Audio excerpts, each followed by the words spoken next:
guys, Nary here from Drakewing Gaming. You're me on Twitter, the Gaming Dragon. Today I'm coming back at you with another Let's Play episode of Soulcreek.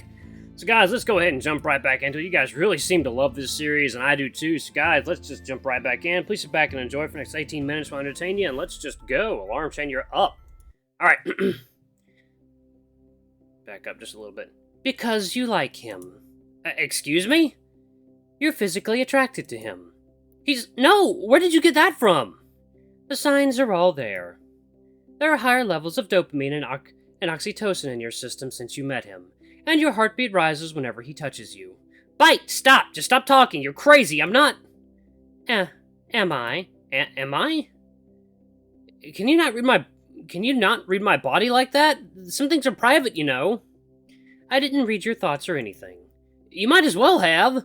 Sorry, Alex. I didn't mean to make you uncomfortable. But you do like him. No! I guess maybe I did think he was kind of hot in a weird way. Thinking like that feels so wrong. Why? There's just too much going on. That's just the last thing on my mind, with everything that's happened. You're overwhelmed. That means it's the best time to seek comfort. Maybe you'll find comfort with him. Ugh, do you have an off switch? Hey, you're pretty flustered. I figured out how to annoy you. I'll find a way to uninstall you, I swear. Want Loken to hug you better? Yes. I mean, no. Fuck off, Bite! So you can feel sexual attraction, huh? That's another human trait. Yay! Brilliant. I'm probably a horny android. Just watch where you point your antenna. Hilarious. Hey, are you ready to wake up? Now? Yep, your optic nerves are picking up the morning light, and your suprachiasmatic nucleus is already pumping you with cortisol. I have no idea what any of that means. They're your bodily functions. Are you just using fancy words to show off your big throbbing AI brain at me? Just open your eyes, dickhead. I regret ever teaching Bite that word. Oh, that's cool. Hey, that looks a little AI generated. If it is, fucking cool. Or it could just be a brush. Yeah, it could just be a brush technique. The ceiling? Oh, right. I fell asleep by the fire. I feel rough. My sliced abdomen is buzzing and my head is whirling. My first morning breath crystallizes before me, even as I'm submerged in my warm, comfortable blanket. Then I remember that I don't even need to breathe, and groan. I slowly sit upright. The morning light is seeping into the lodge, and there's no escaping the biting cold. Loken, you here? A wisp of smoke rising from the extinguished fire pit is the only other thing moving in the lodge. I can, however, hear voices just outside the door. I realize I haven't actually been outside Loken's home yet. I can't hide in here forever. It'll be good to actually see the world I've woken up to. Bite, what time is it? Still pretty early in the morning. How are you feeling? Rough. Better than yesterday, though. I tentatively lift my clothes up to check my bandages. They've become frayed overnight, but otherwise I seem fine. You know, he did a good job stitching this up. Wonder where he learned to do that. Maybe he'll teach us. As I sluggishly clamber out of the blanket, my hand grazes the apple Loken left from me last night. Nope, still not hungry. Looks like Bite was right. I have no need for food. What are we going to do about this? They already think we're keeping something from them. Which we are. For good reason. They won't understand. Just stick to the plan. Only a more modern thinker will be able to help us. So we blend in and wait for Aeon. Loken is going to notice if we keep refusing food. We might have to tell him too. No, not yet. Don't take the risk. Well then, can't I just eat anyway to keep up appearances? Nope, definitely not. Trust me, you don't want to clog up your insides with food your body can't digest. It won't end well. What about the breathing thing? Luckily, your breathing function still works fine. It's the actual respiration part that isn't. Meaning, you're exhaling the same oxygen you're breathing in. It's just dead air, but as you say, it keeps up appearances. And drinking? Hydration still appears to be an issue, so keep drinking water. Until we see Aeon, we have to pretend to be completely normal. I'm not sure when it became we instead of me, but I suppose we're both sharing the same mind and body. Speaking of body, do I still look human? There isn't a mirror for you to check myself out in. I mean, you look human in the main menu.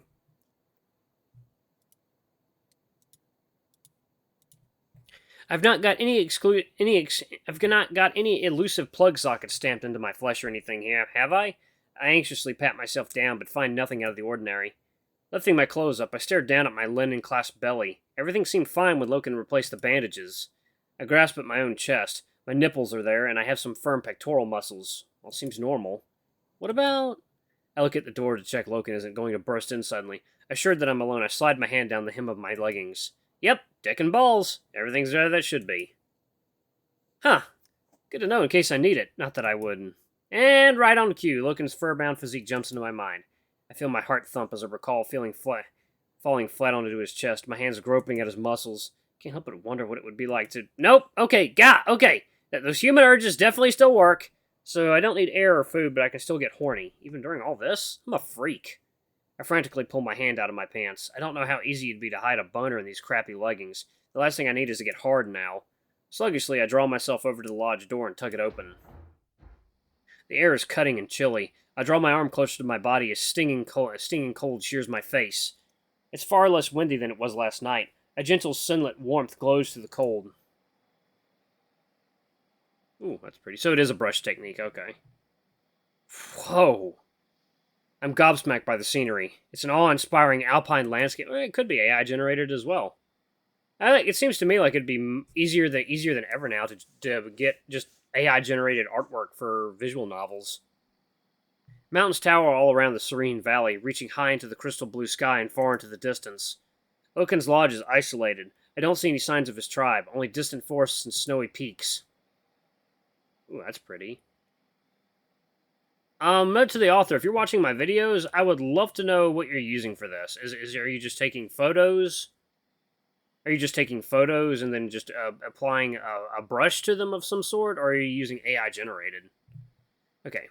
I see Loken. He's standing next to a crate of his decaying salvage, arms folded earnestly. His pelt ruffles majestically in the cold breeze. There are two women speaking to him. One is a feline, whilst the other is a raccoon.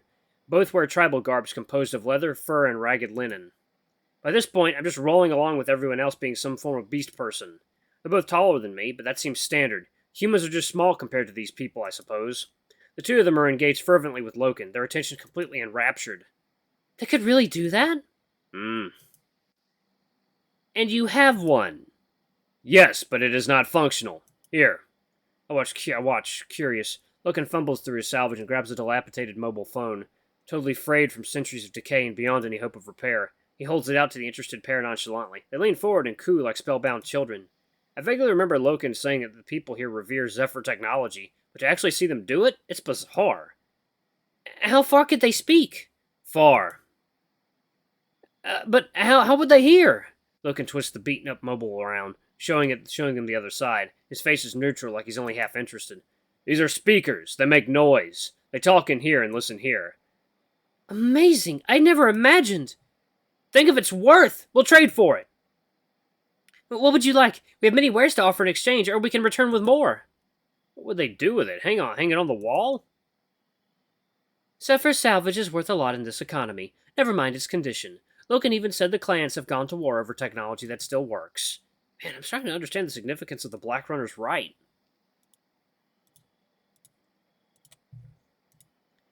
Right? I'd assume the Black Runners are the richest people in the land. If they find anything really valuable out there, they can have it. No catch. Seems like an easy economy to take advantage of someone with. Loken scowls uncomfortably as the pair ply him for trade. I will not trade. This piece is not functional. But it's... Keep your wares. It is junk. Please, how about if... No. I step forward, cautiously deciding to make myself known. They all turn to me. Loken immediately steps away from his guests and plants himself between them and I. The women... both women. The women gape in bewilderment. Oh, right, I'm the first human they've ever seen. You are awake. Yeah. You are in pain. A little. I can walk, though. I have Dawn Lily for you. Loken, who is this? Loken and I swiftly turn to the two women, who are totally perplexed by me. I hate the way they're looking at me, like a freak freshly stumbled out of the circus. I slide my arms into the front pocket of my hoodie defensively, deeply uncomfortable. Hey! When I speak, they take a step back in shock, eyes wide. They seem to think I'm about to attack them. I try to smile, but they remain horrified. Loken glances to me, then them. He says nothing in my defense. Sorry, I'm I'm Loken's acolyte. I'm Loken's acolyte. Loken spins his head to me. He looks surprised by my answer. Then I see the tiniest smile on his muzzle. You've taken an acolyte? Yes, recently. He has excellent wit. The women look at one another. Their fear of me hasn't been alleviated. Is he a rodent? I scowl, annoyed. No, he is harmless. Yeah, I was just saying hi. What is he? His name is Alex. The raccoon is the first to drop her guard, the tension in her shoulders melting ever so slightly. Well, we certainly need more black runners. Following the example of her companion, the feline relaxes a little. Yes, have you begun your training in the four? Have you been to the zones yet? No, nothing yet, really. You will learn fast. To my surprise, the feline actually takes a step towards me. I'm not sure she hears it, but I pick up on the unmistakable sound of Loken's throat rumbling. What a curious creature. Have you no pelt? He does not. I frown at Loken, whose eyes are narrowed slightly. He's tense about something. The feline turns to our partner. What odd things these black runners find. The chieftain will be amazed. You're not from the Draconi clan? We are travelers from the Windchill clan, to the southwest. We stopped on our way home to visit Loken. Why? To lay eyes upon him and his salvage collection. We knew of his reputation, but to see it in person is... She trails off, her eyes dropping to the crate of salvage again. Logan doesn't seem to respond, but I notice his tail swaying gently. Our chieftain adores Zephyr salvage. We wish to bring her a gift. She would be very interested in you. Me? Why? Now I can definitely hear Loken growling. She enjoys curious things. You should come visit our clan. We could... He is mine! Loken bares his teeth furiously at the woman and snarls. Take a step back, eyes wide fearfully. He thrusts his arm out and pushes me behind him, blocking their view of me. I have claimed Alex. Though disturbed by the aggression, I don't protest and let him procure me behind him. I remember how possessive Loken is of his salvage, but I don't expect him to act so territorial about me too. It's strange, but I'm almost glad of it. His overprotective behavior could keep me safe. I do feel a bit sorry for his guests, though. They're really freaked out. Of course, we didn't mean... We'll keep our distance. Yes. There's another awkward pause. Well, Loken, are you sure you won't consider a trade for the speaking relic? You know our chief enjoys your salvage. You have spices, many different flavors. Loken's ears and nose twitch with interest. Spice? Behind him, his tail starts gently swaying. It seems to do that when he's happy or excited. I have to admit, it's pretty cute. Yes, we heard rumors around our clan that you like it. I do. I still can't believe they think Loken's scrap is valuable.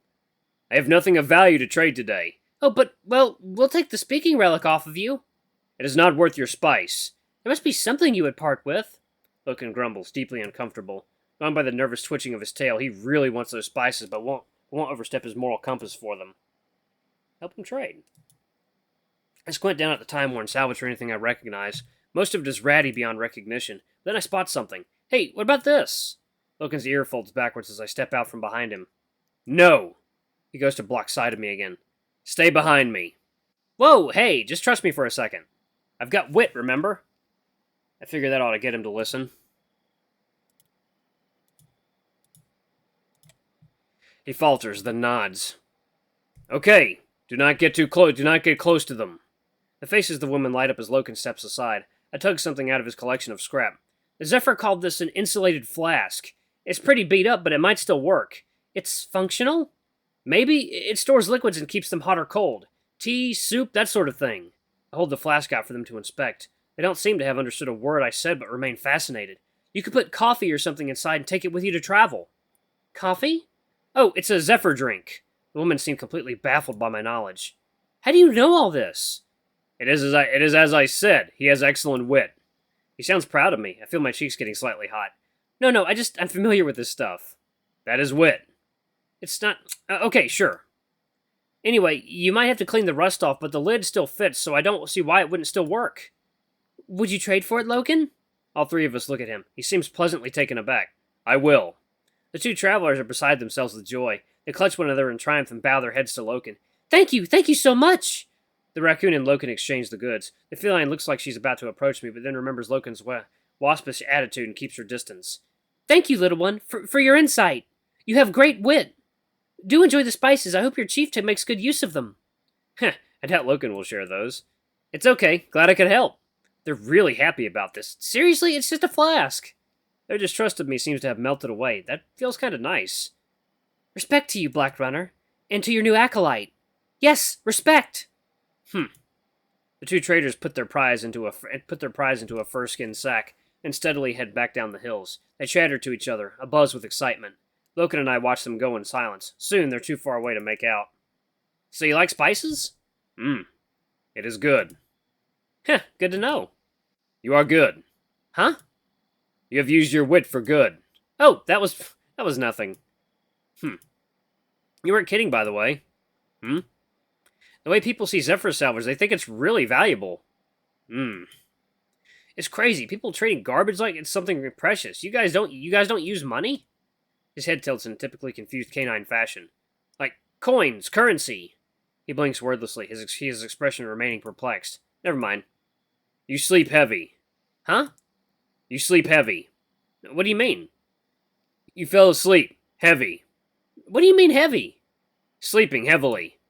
I find it hard to understand him sometimes. He's brutally direct as he has an odd way of speaking. It almost feels esoteric. Well, last thing I remember was watching the fire. I have Dawn Lily. I step over to Loken apprehensively as he begins to root around in his satchel. What exactly is this stuff? Dawn Lily. Yes, I mean, what is it? Dawn Lily. There must be a way of getting a straight answer out of his hound. Okay, but what is Dawn Lily? An herb. And what does Dawn Lily do? It is for pain. So it's a painkiller. That's what I meant.